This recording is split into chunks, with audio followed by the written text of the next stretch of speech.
Welcome to Nourishing the Mother, an inspired conversation space between Bridget Wood and Julie Tenner on the journey of motherhood through the common thread of parenting, relationship, and sexuality as a path to consciousness. We keep our conversations honest, our experiences real, and our philosophies exploratory. We believe that in order to raise incredible humans, we first have to raise ourselves. We know that in order to rock the family, you've got to nourish the mother. If you are here, you care about paving a path of conscious and intentional motherhood, connected with yourself and your gifts, and also illuminating your children in theirs so we may raise more whole humans who can impact this world in a more humane way. If you desire to integrate your learnings practically and supportively, head on over to bridgetwood.life or julietenner.love to go deeper. And for all live-streamed pre-release podcasts and all our free content, head over to our free Facebook group, Nourishing the Mother with Bridget Wood and Julie Tenner. We are Julie Tenner and Bridget Wood, and we are so grateful you're here. Hello and welcome to Nourishing the Mother. I'm Bridget Wood. And I'm Julie Tenner. And today's podcast is When You Dance with Becoming What You've Always Judged. And ... This is the continuation of my prolapse journey. Yeah. Just to give some context to that big, lofty subject title. Yes. I was going to say ... And then in my head, I had a total mental blank. What am I calling it? Oh, yes, the hysterectomy journey. That's right. So even that is funny, right? Because as we have done in this whole podcast, we don't ever wait to podcast to the point where it's also perfectly put in place that we have, a well-articulated everything. It's like, well, here's the best. In fact, that's a perfect segue into the fact that you didn't say my hysterectomy journey because you're not fully owning that yet. You said my prolapse journey. Yes. That's true. I actually really love that you pulled that out because I have got to a point of totally owning that, which actually feels incredible because at the start I can love this. I know this. And I actually zero shame, which good. Is so beautiful, so beautiful. Because I literally can rock around in whatever other spaces and be like, I'm going through this prolapse journey at the moment and blah, blah, blah. And every time the women are like, you can see them be drawn in by that. And it's only because I have no shame and I'm like, it's cool. Here it is. But, to the listeners who haven't perhaps heard the first podcast, this has been, you've arrived here after a moment of even pressing record on that first podcast, there were, you really had to be with the shame around that. 100%. That's what I'm saying. Yeah, that's why I was saying I really love that you pulled that out because that was such a beautiful moment to reflect and go, oh yeah, I really have owned that. That's totally different to what it used to be. And here's the next part that I'm now got a whole new journey to be with. So what do you feel like the space in between owning prolapse and choosing to have a hysterectomy? What does that space exist with right now? Look, it's uncomfortable. I was with my chiro the other day actually, and she said, oh, okay, so you've decided to have a hysterectomy. Okay, is that like you're fully into that or you're like, I'm not sure? And I said, look, I don't know if I would ever be 100%, yes, this is the 100% the right way to do this journey. And I'm not sure that that's the safest place to be. To be so 2 feet, 100% in a camp, is that the wisest place to be? I'm not sure that it is. Because I can choose as I stand here and I have slowed this journey way down. Here we are in September, and this journey has been going on since the start of the year. So I have taken a very long time on this journey. And by virtue of this podcast, I've had access to more stories from women than I think probably the average woman would have. So I have gathered more stories. I have spoken to and listened to more women through their different experiences than I think anybody else has. And I have taken an incredibly long time to be with all of my options. And I have made sure none of it is fast. So I sit here going, and, you know, I've come to the decision where I don't have to have a hysterectomy. I could have, if I want to have prolapse surgery and I want to have it all pulled up, because there's a lifestyle impact now that natural measures haven't been able to help me with. And I've done all of them over the last 5 years. So you're looking at surgery, whichever way you cut it, pardon the pun, but I'm looking at surgery, 100%. So the surgery that I'm looking at would involve, because I have all 3 prolapses, so it's a multi-organ prolapse, would look at cutting the front and the back of the vagina, and then how we pull the top up, so where the cervix is. So you can have it elevated from the womb, or you can have a hysterectomy, remove the womb and the cervix and have what they call a vaginal vault and have that suspended on ligaments. So there's some research that says with hysterectomy, there's a greater recurrence of prolapse. Statistically, I have looked into that. I can't find it as particularly definitive. Perhaps there's a small increase. That's one of the questions that I'll be bringing to my surgeon when I see her next week is what is her impression in that. But I guess I'm more relying on the data that I've spoken to of so many women with their various experiences. And of those stories, I can't say that there's a significant difference in reprolapse. What I can see in some of the studies is that when you have a prolapse, you are more inclined to have a recurring prolapse. There's just a weakening of the tissues there. If you have a prolapse surgery and not a hysterectomy, you could potentially be needing to repeat that prolapse surgery again. So does the removal of the womb increase your chance of reprolapse? Look, I don't think statistically it's definitive, and it depends on which studies you look at, as all research does, right? I mean, you could probably find a research to justify any point. But I'll be checking that with my surgeon next week. So I'm looking at, okay, so if I have a hysterectomy, do I have an increased likelihood of reprolapse? Maybe. I lose my cervix. And as we all know, I'm not really ready to give up cervical orgasms. So that's been a huge factor for me. Or I could choose to keep my uterus and keep my menstrual cycle and just have it all suspended higher up. And I have sat with this and sat with this and sat with this. I have never been on the pill. I've lived my life through my womb. Like, I have literally womb journeyed, womb visioned for 25 years. And I have a period that's short. So I have a period that's every 21 to 24 to 26 days. So it's always sat somewhere in there. And I've always fucking my whole life seen natural health practitioners to try and stretch it out to this magical 28 days. And it has never, like, I also have conceived my babies very early. So I ovulate on day 7 to 10. Which is also incredibly different to women who ovulate on day 14. So all of my babies have been conceived between day 7 and day 10. Yeah. So I have a very short cycle. So 25 years of having a period essentially every 3 weeks, still seeing a health practitioner to work on my fucking period. I'm actually really fucking done. I don't want it anymore. Yeah. And I actually didn't know that I would ever get to that point. I really didn't know that I would. And I have really sat with it, like, who am I if I no longer have a period? And who am I as, can I still be a womb healer if I don't have a womb? Can I still be a healer and a woman's healer if I've chosen to remove parts of my own feminine anatomy? Who am I without a womb? Because I've only ever known myself through the lens of a womb and being womb identified.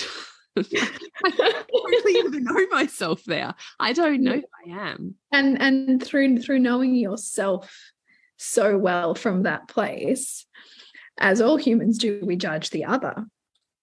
Yeah. Right. So we typically judge the woman who's not womb embodied in our perception, right? Like the woman who perhaps wants to skip all of her periods and doesn't even want to think about, like, what's this womb initiation business, right? Like, I'm wondering if there's been times in your 100%. Oh yeah, tell us about judgy over here. Yeah, I mean, whatever you condemn, you breed, attract, or become, right? Like, that is still one of the. If you're not watching in our live Facebook group where we share the podcast, there's a little squirm happening in Julie right now. There's a slight squirm, I guess. Well, because it never ceases to amaze me how I return to this over and over and over. Because, and you never know it when you're doing the condemning or the judging, you never realize it because you're so sure when you're there that it's black and white, right and wrong, the right way to live, the wrong way to live. I could never, whatever. Like, you're so polarized, you can't even contemplate that you could ever be that thing, right? And yet I have been humbled so many times over my life to literally becoming the thing that I've hated. Hated my mum, I become my mum. I've hated on women who have chosen to have a pill and skip all their periods. I'm choosing to remove all of my periods. I can't even think of others, but I'm sure there's been heaps. It is continuously a universal philosophy that floors me over and over again. And I see it in my clients. And also how naturally we swing, right? Like, because I was on the pill for 10 years. I never wanted to skip my period because it didn't feel natural, which is ridiculous because I was on the pill. So good though. Right, like, you talk yourself into anything, right? And like, this was, like, I had irregular periods, so my mum took me to a doctor who told me to go on the pill, and then I was on it till I was 25. Like, this is not an uncommon story. No. But part of my coming to consciousness was railing against that. So I've been that as well. Like, I've been like I've just push it down, like, and so I love that we're kind of exploring this here, like this swinging, this pendulum. Yeah, it's really uncomfortable. Like, this is why I'm saying I'm not resolved, as this whole journey has been on this podcast. I'm not resolved in any of it, but all I can sit here and say is I have slowed this down so much to really get clear on what is an authentic choice. Not what is a choice based on fear of letting go of an identity or subordinating to a philosophy or a set of beliefs that up until this point I've identified with and perhaps may no longer. Yeah. But what is an actual, like, what is my gut saying? And I wish your womb. Not what your womb, which is unusual. I actually just feel a whole lot of permission from my womb. Which actually makes me cry. Beautiful. Yeah, like, I talk to my womb. I've had conversations with her during this whole experience. And I just get this total feeling of peace. Like, it's okay. I've loved her. She's loved me. Yeah. We've had some great fucking times together. We really have. You really met her, right? Yeah. Yeah. No, her so well. So much.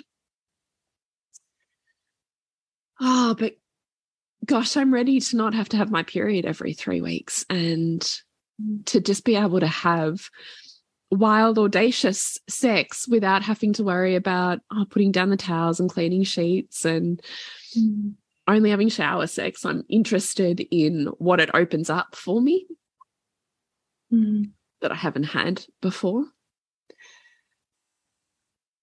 And I've sat with, is this a feminist choice? Can I still be a feminist and say I don't want to have a female biology?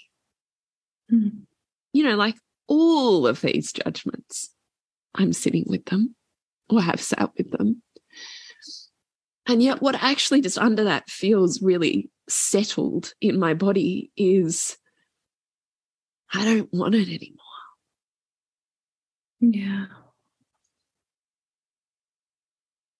Isn't that the ultimate feminist act, is choice? Yeah, I mean, that's what I'm exploring, right? Which is not a facet of feminism that I've necessarily explored when it comes to the female body as, perfection. Yeah. Here I am saying, it's also not perfection and I don't want it anymore. Yeah. Like, it's different. So,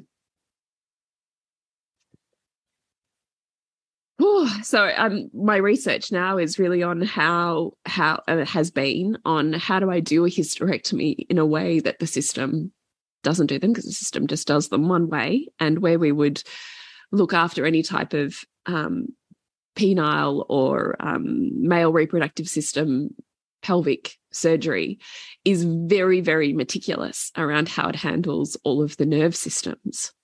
It's not in women's pelvises. It's not even a consideration. In fact, even trying to find biological information on what are the nerve systems that supply the cervix and the dorsal nerves that run from the cervix back through, under the pubic bone and round to the cervix, even trying to find that has been really fucking difficult.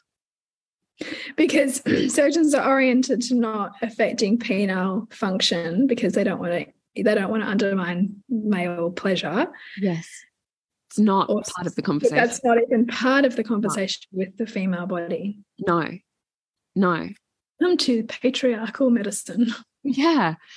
So my conversation with my surgeon has been, up until this point in time, has been sexual function focused, which is extremely different to any conversation she's ever had with any of her patients before. And when I go and see her on Tuesday, it will now be around sexual nerve preservation. What does that look like to preserve nerve function of both the nerves that supply the cervix and the clitoral nerves that run alongside the cervix, all of which can be damaged in a hysterectomy? Yeah, oh my God. What does that look like? What does it look like, instead of going with the stock standard 2-finger vagina fix, what does it look like to decide what I want my vagina to be? What size do I want it to be? You really want a bespoke surgery, digitally, and I'd know that. Well, I mean, it's all of these questions, right? Yeah, but this is so great, right, though, because it pushes the envelope on the way the system sees these procedures for women. Yeah, well, I hope so. I hope certainly. That's feminist. Yeah, well, it is. Yeah, it is. And the conversation will be, I want to be able to, have a ceremony for my womb and say goodbye to it. And I want to write her a letter. And I want my surgeon to take a photo of the letter with my womb. Yeah. So I'm looking at, like I would design, an incredible C-section. Yeah. What does it look like to design an incredible hysterectomy? Yeah. And I have to be willing to let go of cervical orgasms as I know them, which, when all of my biology comes back up anyway, will probably change everything anyhow. So let me just, potential to be like different, but better in the way that at the moment the prolapse is affecting pleasure. Well, yeah, I mean, it could be all of it, right? So at the moment, prolapse, because it loosens and slackens everything and everything kind of flops, is the sensitivity of the vaginal tissue without concentrated effort or intent that I practice and I build. Without that, and even with that, the sensitivity is less, because there's not as much. There is something to do with tightness and muscle contraction having an effect on pleasure response, right? So when you lose tightness and the ability to contract muscles and be in connection with them, you do lose a level of sexual pleasure with that. So the theory behind the 2-finger vagina is it creates a tighter vagina and therefore you get back sensitivity. In part, that's true. In part, that would be true. So do I gain sexual sensitivity by everything kind of being put back together a little bit tighter? Maybe, but then I've got scar tissue and I've got nerve damage. So does that cancel that out anyhow? And, on the TMI level with a prolapse, because I've got a multi-prolapse and everything drops a bit. So, I mean, cervical orgasms have just been on a platter for me because the cervix sits so close to the entrance of the vagina You know, the penis rubs it constantly. So cervical orgasms every time, ladies, if you have a cervical prolapse. So there is benefits here. Not only that is that because I have a front wall prolapse, the G-spot actually sits outside of my vagina. So the prolapse comes out a bit, which also means my G-spot is stimulated every time I'm touched with fingers or with a penis or with a pelvis. Yeah. So I've had incredible G-spot orgasms. I've had incredible cervical orgasms by virtue of having a prolapse. So let's just also mitigate, you know, how, in inverted commas, unattractive a prolapse is, because I've had better orgasms than I had without one. Yeah. And the lifestyle factor, obviously. Can't jump, can't run, can't stand for a long period of time. Cocktail parties are my worst nightmare. Children's parties where there's no chairs, worst nightmare. Standing in a queue, worst nightmare. You know, all of this lifestyle stuff that I'm fucking sick of. Don't want to live like that anymore. Walking for long periods of time, any of that stuff, pain, hurts. You feel like your insides are falling on your outside. Like, how can you be present when all you're focused on is the fact that my insides are falling out? Yeah. It's really hard. So I don't want to live like that. I'm in regular, you know, Pilates, which is incredible and has definitely made a difference to my back pain, but it hasn't really made a difference to my prolapse. I've done all of the other stuff, which we've already talked about. So I want to do surgery. But even if I didn't have a hysterectomy and we pull everything back up anatomically to where it's supposed to be, my experience of sex will be different anyhow. So it doesn't matter which way I go. There's part of me that has to mourn the change. There is going to be loss where there's gain. It's going to be equal. As everything gets pulled back up, even if I have a cervix, will I still have cervical orgasms? I mean, maybe, maybe not. Will I still have G-spot orgasms? Probably not in the way that I'm used to having them. I'll have to learn sex all over again, regardless of how this looks. Yeah. Because my body will have changed. Yeah, whatever surgery you have, you're going to need to relearn all of that, whether that's the prolapse or the hysterectomy. Yeah, I will have to relearn sex all over again and relearn my body all over again and relearn how to reconnect all of those. I mean, if we just even think about it, that we are neuroplastic and we can create increased sensitivity to any part of our tissues, that I've spent a lifetime sending all of these little nerve endings to my vagina. Like, I have to do that again. And then there's part of me that's like everyone I speak to is like, well, obviously you can't have cervical orgasms if you remove the cervix. Well, the cervix isn't there, so you can't have cervical orgasms. And yet I've spoken to 2 women who have had hysterectomies and had their cervix removed, who have both said, one was talking to me about the fact that nothing is missing. And I think I said that in one of those podcasts, nothing is missing. So whatever that was, it just morphs form in my body. So where else is it? And I'm like, yeah, fucking A. So I spent a long time thinking about nothing is missing. And the other one said, I haven't spent a concentrated time on it, but she said, I can tell you there is a flavor of cervical orgasm still possible. And I can see that if I spend time focused on it, I could get myself there. We're just jumping in to let you know what is happening in the worlds of bridgetwood.life and julietenner.love in case there's a little opening for you to jump in and expand your life a little bit deeper. So what's happening in your world, Bridge? It's Mothermorphosis, a free 3-day series all about identity, your motherline, and your parenting from the lens of the ways in which we are constantly transforming and evolving on this motherhood journey. So I really invite you to join that. We begin on Sunday, the 11th of September. Sign up at bridgetwood.life. And you, Jules?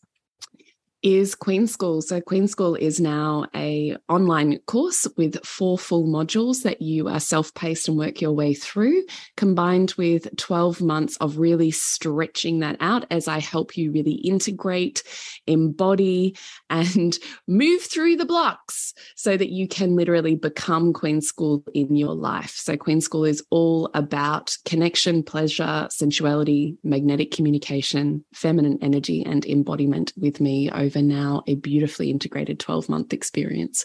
So you can find out more at julietenner.love. So I don't know anyone who's doing this middle path. I know lots of places and spaces and communities that you can go to.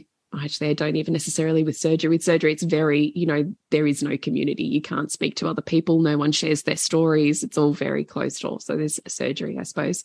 And then there's lots of communities for not having surgery and doing all of the myriad of options that you can do for naturally looking after your prolapse. I don't know someone who's sitting in this space talking about how do we center sexual function? How do you do surgery your way? I sat and spoke to a woman not so long ago who said to me, oh, well, my surgeon's just going to decide when he gets in there what needs to be done. I nearly spat my drink out. I was like, I'm sorry, what? Well, he doesn't really know, so he'll just decide when he gets in there about whether it needs to be taken out or not, or, what needs to happen. Wow. Right. And I was like, oh my fucking God. This is your body. This is your vagina. This is your womb. You get to choose, right? This is yours. I don't know anyone who's doing surgery your way, who's centering sexual function and who says, let's repair sexual function after hysterectomy tantrically. How is it possible? Yeah. So there's part of me that feels like that divine cord has kind of offered me that thread and gone, this is why you're here. Like, if we think about purpose, I don't know anyone who's lived the life that I've lived, who has the experience that I have, who can potentially do what I can do here. I don't know anyone else who can do that. That's not to say they don't exist, but I don't know anyone. Yeah. So what does it look like to take leadership of all of the women who may follow in my footsteps and say this is possible and find the pathway because I have the skill set to do it, even though I'm shit scared, even though part of me would rather not, even though I'd wish there was an easier option. Part of me is also excited and fascinated by what might be possible. What don't I know about my body? Because over and over again in my lifetime, I have seen all of the ways that the human body defies what science says is possible. And so it feels like an exciting frontier of like, what am I about to, it's like discovering a whole nother universe. What am I about to discover that no one's ever known or that I've never known? That potential feels. And how can that be a beacon for others? I mean, how many women have a prolapse and maybe a recommended hysterectomy, but that feels too big, but in fact that might be the better choice for them? Like, do you feel like if you could let go of all of these things in the way, that function-wise your life would be more easeful with having a hysterectomy? What do you mean in terms of lifestyle? Yeah, like in terms of like function, in terms of just potentially not having to have repeat surgery. Like, are there lots of women who, because of there being no healthy way to process the loss of something so big for a woman, that they choose not to and therefore choose more discomfort and more pain simply because it's what I mean, maybe. There's a lot of judgment, right? Like even in the natural world, there's a lot of judgment for women like me who choose surgery. Same as in the natural birthing world, there's a lot of judgment for women who choose Caesar. It actually just feels to me very similar. Yeah. Yeah. Versus this can be an empowered choice. This can still be your best choice if it's the best and most informed choice for you. Yeah. Doesn't mean it's the best choice. No. But none of those things are true in birth and none of those things are true in something like hysterectomy. It's so nuanced. What is your best choice? What is your best surgery or non-surgical option? What is your best care? It's not about any one system. It's about having the freedom to choose what is an empowered choice for you, meaning what is most life aligned and feels right for you, not because you're subordinating to anything or anyone. Mm. So, as you all know, I've lived a really, essentially, I've had versions of this for 16 years. So my tear obviously happened with my first 16 years ago. And in the last 5 years, it's been more and more significant. And I've gone through all of the pathways that I could access and wanted to access. And I'm here going, actually, I would love to use modern medicine to help me out now. Mm. I would love to use both. I would love to use medicine to hopefully give me the best outcome that I can get, at the same time as maintaining my own healthcare, my own well-being, continuing on my Reformer Pilates, which I love and I think is actually fantastic, at the same time as doing my own tantric sexual pelvic healthcare. What does it look like to do it all together and to take the best of both worlds rather than needing to pick a side? It sounds pretty integrated to me. It's a hard choice to own because it seems I've only told a couple of people, no, and look, I have decided to have a hysterectomy, and mostly I'm met with shock. You? A hysterectomy? I know, it is shocking. I didn't think I'd end up here either. And yet I can't fucking wait to not bleed again. The ways in which you journey into your body, though, is this not another invitation to more deeply meet and love your body? Oh, I hope so. I can see you mapping like all those neural pathways, like because I can see you like having a cervical orgasm by perception. I fucking hope so.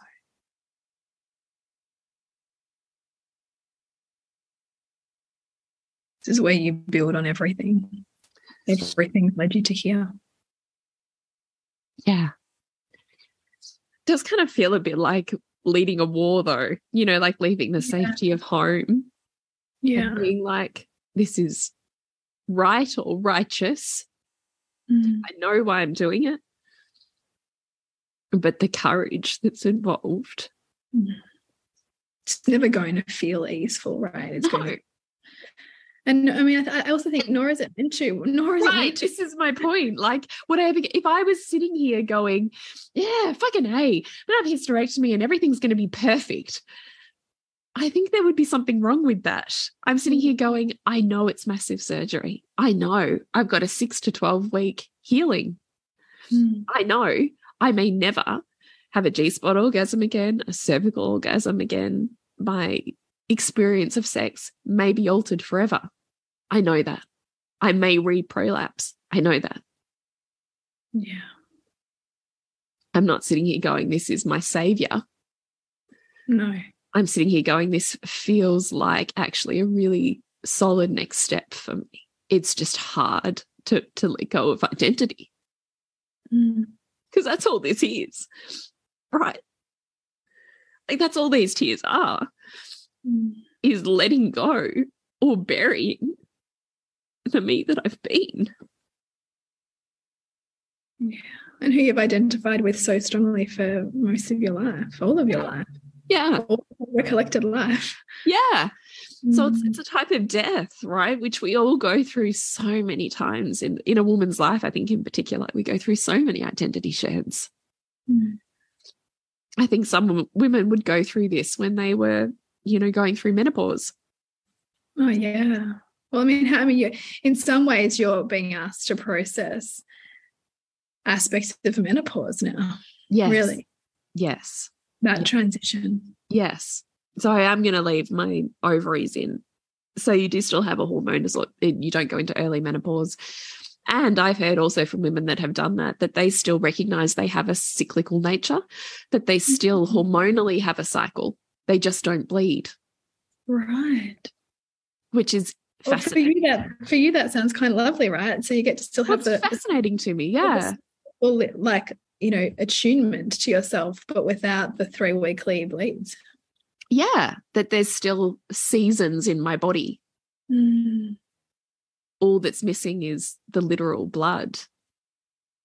And yet nothing is missing, right? Like nothing is missing. So whatever that is, whatever that elimination pathway is, whatever that processing pathway has been for me will just malform. Because there's not one route here that it always has been. The body will find another. Yeah. It will. Yeah. And it gets to be hard. Like it's allowed to be hard right now. Right. It's all of that. That's exactly my point. So I'm not sitting here going, fucking resolved. It's all good. Yeah, here's your update. This is what I'm doing. Yeah. Catch us. Just see you on the other side. Like there's deep processing here. Yeah. This is identity death. But because I can see it as that, it's easier to be with, because I know this is me just saying goodbye to younger me and saying hello to older me. Yeah. And what she's calling you forward to. Yeah. Right? And that feels kind of juicy. Yeah, it does. It kind of feels like when I, you know, do my daughter's new moon ceremonies, and one of the things I do in there is share with them all of the things that I've loved from their childhood and all of the things that I'll miss, and then all of the things I can't wait to experience in adulthood and as they grow. And that's what I'm doing here, but for myself. Yeah.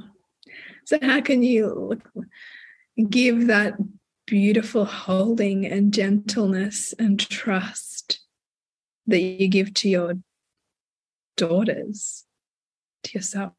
How can you take yourself through that kind of ceremonial water? Yeah, that's what I want to do. So I want to design my own ceremony. I haven't totally worked that out. I was kind of like waiting next week. I have the appointment, and when I could book in a date, then I was going to plan from there. But I also, you know, I want to be able to do that with my group of friends.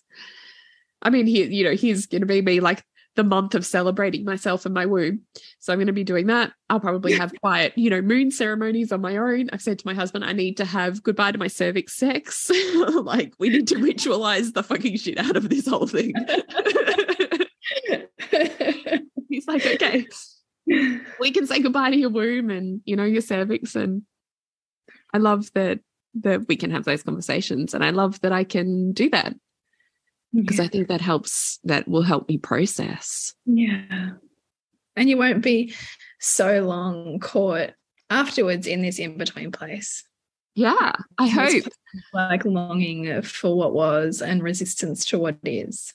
Exactly, right? Exactly. That this is a rite of passage. So how do I walk this in a way that doesn't snowball it? Yeah. 100%. So even though I'm sitting here, you know, bawling my eyes out, but this is the first probably proper time I've sat down and spoken to anyone about this. So, you know, lucky listeners.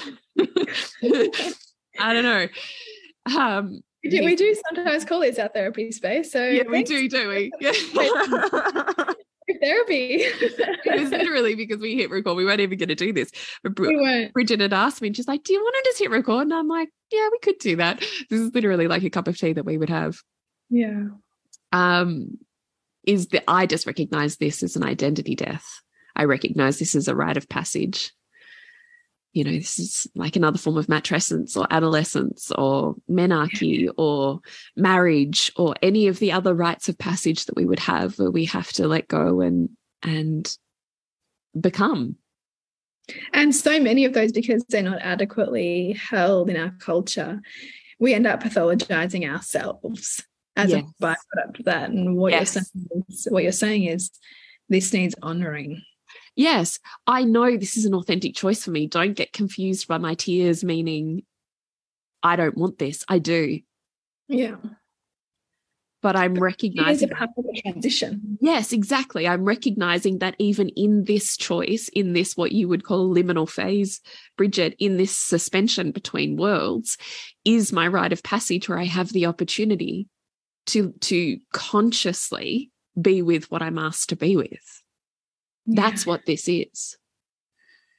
This is still a really authentic choice based on me trying everything and doing everything to the nth degree, where I know this is my right choice. There's no shell left unturned for me.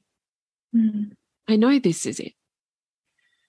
But it's a big fucking leap for me to trust because it requires such a huge identity shift. This isn't just an easeful little pebble for me.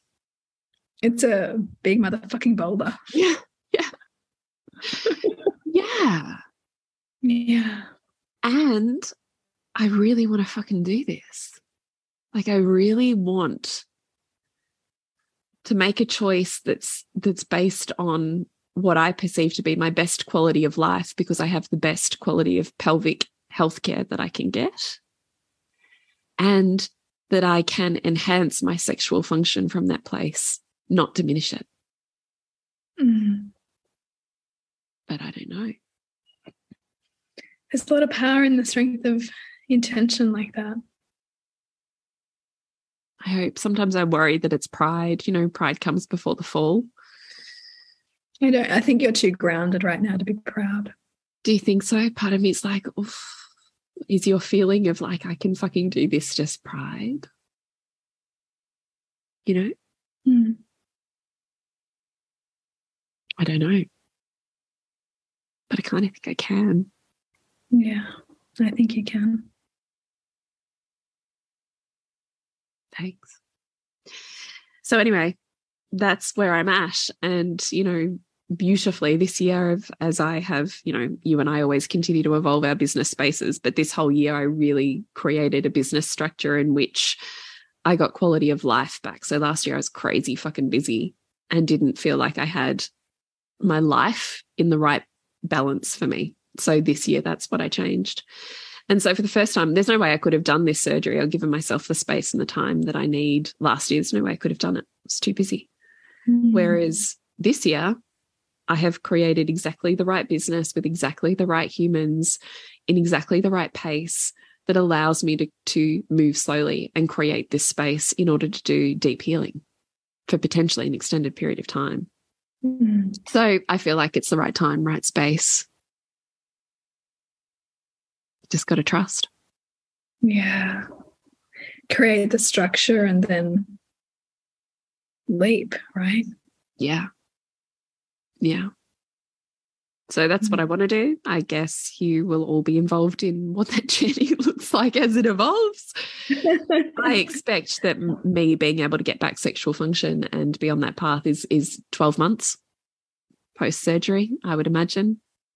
Maybe more, 12, 18 months. So I don't think that this is a fast journey either. I think this in that time you're going to no doubt be asking yourself in all of the ways, what are the different forms of sex for me? Right? Yeah. You know what's funny is just then I just went, oh, there's another one. Whatever you condemn your brain tract to become. I just condemned clitoral orgasms. Oh. What if they're the only ones left for me? I don't know, I'm pretty happy with clitoral orgasms. Right? But this is like, I was like, oh, there's another one. Damn it. So good. So good. So we will keep you posted. Thanks for being on this journey. I hope and I know that there's many women who in their own quiet little way are interested in watching my journey because they see parts of their own in it. So I also hope that this speaks to you and gives you permission to be an advocate within your own healthcare system, whichever way that is you choose, and that you find the healthcare providers who can provide the service for you that you're wanting rather than you trying to meld into fitting the way that they work. Yeah, yeah. And I really want to honour your courage in bringing your vulnerability here, right, for everybody to be with and support you through. Thanks. Okay. How do we connect with you, Bridgie? over at bridgetwood.life, where you can find out all the things, the main thing being reimagining motherhood, which is a beautiful liminal space where we explore both the conscious parent but also the whole woman. So where those two things collide. Because where it's not all about them and it's not all about you, it's this beautiful intersection where the magic gets to happen. So you can find out more about that at bridgetwood.life. And you, Jules? At julietenner.love, it's all things Queen School. So it's Queen School, the course with online facilitation by me in Honey Club. So it's all the deliciousness on how to be loved better by becoming a better lover. And you can find out more at julietenner.love. We are nourishingmother.com.au, Nourishing Mother Facebook and Instagram. We love your podcast suggestions, so please write into us on the socials or via our own emails, and we would love to hear from you about if there's questions you would like answered or things that we can help you with. We would love to be able to do that. Remember to nourish someone to rock the family. And we'll see you next week. We continue to peel back the layers on your mothering journey. Thank you so much for listening. We literally couldn't do this without you. Please share this podcast with anyone you think it would be medicine for. If you desire to integrate your learnings practically and supportively into your life, then head on over to bridgetwood.life or julietenner.love to go deeper. And if you feel like giving back a little to this free content, please rate us on iTunes or Facebook, all of which helps the podcast reach more mamas who need this type of tonic for the soul.